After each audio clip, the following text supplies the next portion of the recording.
What is going on, everybody? I am back with another video, and as you can see today we're going to do a follow-up video on this guy in my hand right here. Don't worry, I don't need a table for this because this is not a full-blown review. This will be the kind of use and experience of the Boker Plus A2 or A2. I don't know how you would say it, but anyways, this is an absolutely beautiful design, and I really have enjoyed carrying it, but I just want to give you my experiences with it after I had a little bit of time to carry and use it. Now, if you guys have watched my first two videos on this, one would being the unboxing and first impressions, which in my opinion was less than stellar, and also my disassembly and maintenance video, which again is even less stellar than the first impressions video. Now, I got a little bit of heat for doing those two videos. Mainly people are saying that I didn't give Boker Plus kind of a fair chance. I may have gotten a lemon, and other people are telling me that they have no problem with it, and that I don't know if I was biased or not, but let's face it, I can only go off of my own experience. I'm not out to destroy the Boker Plus lineup of knives, all right? I just don't have good experiences with these knives. I'm sorry. So with that being said, today's video is really about my experiences with the knife, which is actually it's probably going to be a better video and very better opinion than my other first two videos. All right, so keep that in mind. So first off, let's go ahead and address the QC issue. Yes, I had some QC issues with this knife, meaning that this knife stopped flipping on my unboxing video within like the first few minutes of it. It just seized up. It wouldn't even flip. It is still flipping fine now, and that's after I've cleaned and I have kind of sanded out the opening of the pivot area, because for some reason it was so tight that it wouldn't even rotate around the pivot pin. So, but now it still flips. It is still smooth. And still working fine, you know. Centering is still kind of, you can see it under this horrible lighting, sorry about that. Centering still a tiny bit off, but more or less still acceptable, and who the hell cares anyway? It's just centering. Nobody's gonna look at your knife when it's closed. All right, this is not a full custom knife. It's not an expensive knife by any means, at least not compared to everything else in my everything else in my collection, you know, other knives, that is. This is a beater knife. This is totally a very useful knife.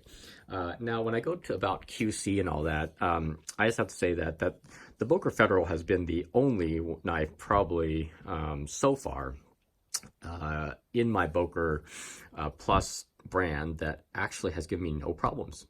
So I'll have to say that it's not like I have completely horrible experiences with Boker Plus. It's just the majority of Boker Plus knives I get have not yielded a very great experience, all right, in terms of quality issues.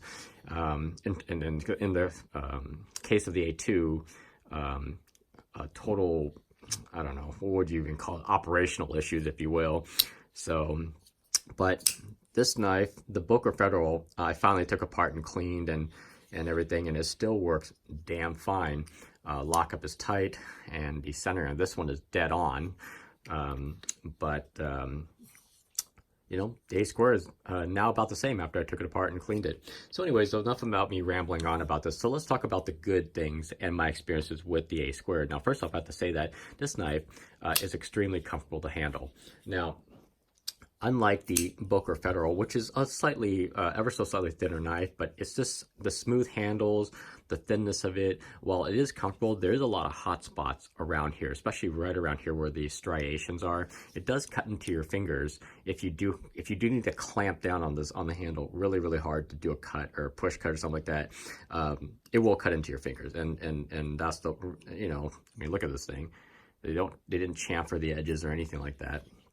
By comparison, the A2 is awesome.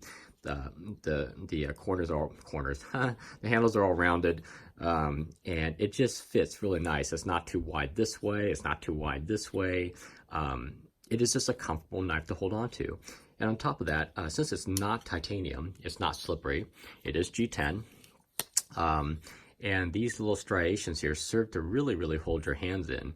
And you see how rounded the edges are here. There are no hot spots on this knife whatsoever. Very awesome. The second awesome thing is that because it is a front flipper, which did take a little bit to get used to, because you do have to kind of go to the side like this and, you know, see how my fingers are, and then pop back, which again took a little bit of practice on my part. You could open it with your thumb, but I found it doesn't have enough detent for me to actually get the knife open in this fashion. I do have to kind of do a little bit of a wrist flick to it. But with the forefinger, no wrist flick needed. Now, the reason why I appreciate the fact that it lacks the flipper tab, kind of like this Kershaw Volt here, is that the fact that there's nothing to catch onto when you're deploying the knife from your pocket. As simple as that. I mean, I like flippers. I love the fact that they double as a finger guard, whereas this one does not quite have a finger guard. But however, I'm not using the A square as a heavy duty chopping knife or whatever. I don't really need that extra protection, right? So when it's closed and it's in my pocket, it's just so streamlined. Look at that. I mean, compared to the Volt is streamlined too, except for that little flipper tab there. And it will catch on to things depending on how you pull it out of your pocket, or depending on what you have in your pockets really at the time. So again, really appreciate that. Going to the pocket clip. Now, I've had kind of mixed feelings about this pocket clip. This clip is G10. It is a 3D clip, which I really appreciate because I love 3D clips. However, it is sharp. Like this corner here, I kind of want to take some sandpaper to it and just sand it down. That right there, it just, you know, if you accidentally rub your hand, you know, because this would be on the outside of your pants pocket. So if you accidentally bump into it, or just, you'll catch on your skin. Let's just put it that way. But because it'll catch on your skin, it's so easy to grab like this and kind of, hold it like this, and you can, pop it out of your pockets. And it provides a little bit of traction and grip to pull, because if you actually hold it like this and pull out of your pockets, you're actually make it harder to get out of your pockets because of the way the clip is designed. And so it took a little bit of practice to learn how to pull this out of my pocket, which is a strange thing to say because you think it was so easy. But on clips that are well, actually this is not a good example. This is actually quite a stiff clip, and this is kind of hard to pull out pockets. The SD3 here is super easy to deploy and clip to your pocket. It's so smooth because it's metal, obviously. And the spring clip, it has just enough tension to keep it in your pockets, but not enough tension to completely hold on to it like a death grip onto your pocket. I wonder how many times I'm going to say the word pocket in this entire video. Okay, anywho, it is very hard to deploy. And then clipping it is not bad, but pulling it out of your pocket is horrible. Otherwise, the clip is very functional and it served well. All right, so moving on. Again, the action is fine now after I had to take it apart and clean it. Okay, a bit of a disappointment, but hey, you know what? There's something to be said for the kind of the middle of the line Boker brand. All right, I mean, I'm sorry. Yeah, my experiences were less than stellar, but everything was caught on camera. It's not like I'm really making this crap up or anything like that. And I'm not trying to take down their brand of knives. And there's nothing wrong with them, really. But I just happen to have bad luck with them. So what? Big deal. I still carried it and I still used it, right? So liner lock is awesome. Very solid lockup. It's really early in the morning, guys. Well, not really early. It's almost 7 o'clock today. But it is, it's very solid lockup. While the liner lock does not protrude, the handles are so wide that it's just no problems getting your thumb in and just disengaging the lock. I mean, it's just a no-brainer. This doesn't even need any traction or jimping or whatever you want to call it here, because look how open this is. This is super easy to get my thumb in and disengage it. All right, now onto the handles. Handles, like I said, it was a joy to hold, only because it's so thick. It's kind of like more of a fixed blade kind of a knife thickness, as opposed to the Excalibur here, which is way thinner. It's a little bit more pocketable, a little bit, what would you call it? I guess I'm at a loss for words about this, but it's thinner, it's lighter, it's easier to grip, yes, but however, the thicker handles does make it more comfortable, especially if you really have to, hold on to it tight, or hold on to the handle of the knife tight to do like push cuts or whatever. It just serves a lot better. However, that is also the problem with the knife, is because it is so thick.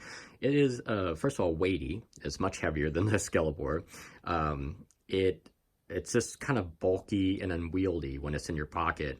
And that's the problem is most time the knife will be living in your pocket. You're not going to be walking around holding this knife in the open position, you know, for like your entire day, right? That's just, I mean, if you are, I think you might need to seek psychiatric help, because that's not probably what, you know, whatever, you probably have to rethink your life a little bit.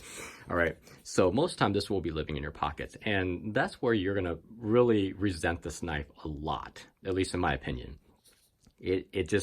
Unless you have like heavy duty belts on, this will drag your pants down. And, you know, forget about trying to clip this to your sweats, you know, forget about it. It's not going to work out very well for you. Cause sometimes I wear jeans, sometimes I wear like 511, tactical pants. And yeah, this is still heavy in either one of them. This is crazy. But otherwise, that is my experience of the Boker, A2. And all in all, I think maybe if I had to redo this whole purchase again, I would have thought about getting the smaller version of this knife. You know, I think the dimensions of this is fantastic if you do need like a larger knife, but overall the weight of it and the way it carries is, you know, getting a little overbearing. Otherwise, I think I would just get the smaller version. I'm not going to. I don't believe, because of my horrible experience with this particular model. I don't want to have to get another one and then have to take it apart, you know, and so on and so forth, like I did in my maintenance video. It's just not worth it, you know. The knives I get should just work and function properly right out of the box, brand spanking new. So. And let's face it, Boker Plus QC issues have been kind of prevalent throughout the years, and I'm not making this up. All right, go watch some of the other videos on Boker Plus products. Now, I will understand that most people don't have problems with Boker Plus, but for the people that do, you know, it happens, right? I mean, you can't have perfect things every single time. Even like the highest quality products, when they come out, you know, if the QC is not good, you're gonna have issues. That's just a fact of life. So again, I'm not trying to pick on Boker Plus, but unfortunately, this is one of those ones I picked up that just had issues, right? Okay, anyways, I rambled on long enough. If you guys haven't fallen asleep or clicked off this video by now, I thank you for watching it all the way to the end. Keep watching keep up with my channel, because I'll be having some more updates, probably to this Excalibur. Again, I've carried and used this as well. I'm gonna give you my experience with this as well as the SD3 here, which I've also carried and used a little bit, and continue to rotate through my EDC, just to you know, give you an idea what it's like to experience this knife if you don't already have it. All right, well, if you got any questions or comments, please leave it below. Aside from that, take care, have a nice day, and I'll catch you all on the next one.